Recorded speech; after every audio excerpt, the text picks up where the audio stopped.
Sega.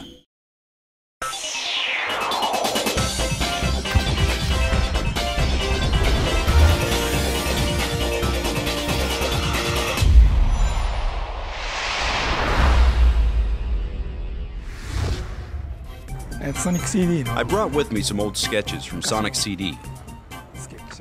Since this title was going to be for the newly introduced Mega CD hardware, we wanted to give it a different touch.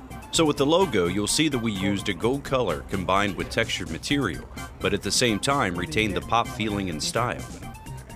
We introduced the world of Sonic CD in the opening sequence, where you see the planet start to shake. Dr. Eggman seizes control of the planet, and your mission is to save it. One of the new and important characters introduced in Sonic CD is Metal Sonic, and I designed him based on the concept that he was Sonic's fateful rival. In order for Metal Sonic, who is a robot, to have the ability to move as fast as Sonic, we came up with several ideas, but ultimately landed with a design based on a jet engine. Similar to a drag racer, the high-powered engine would allow him to blast away at high speeds. When the two are running side by side, I didn't want both to have the same movement. So as Metal Sonic picks up speed and hits a certain point, his motion changes, as if he's flying in air, barely touching the surface of the ground. There is another character who makes an appearance. It's Amy Rose, and this is the illustration of her.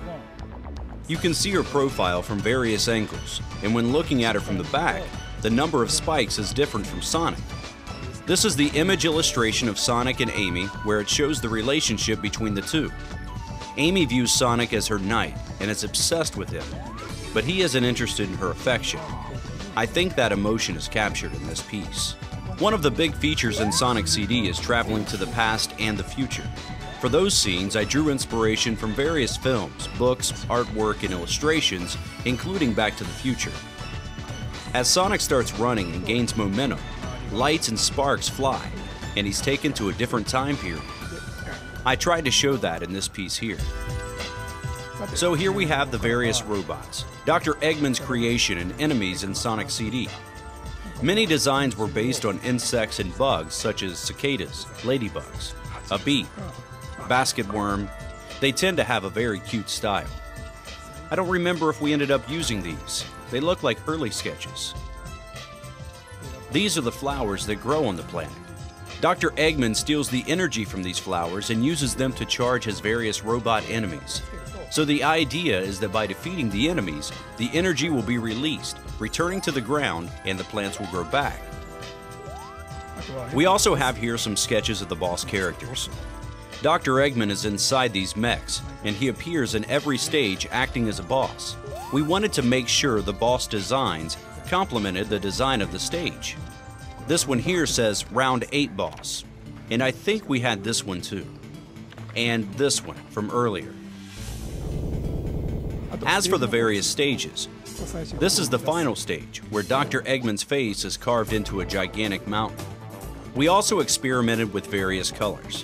For example, color palettes for specific stages, or colors we thought would be fitting for the future scenes. These are the sketches showcasing those ideas, such as this one, the rainbow-colored waterfall, which we thought would be interesting and fun.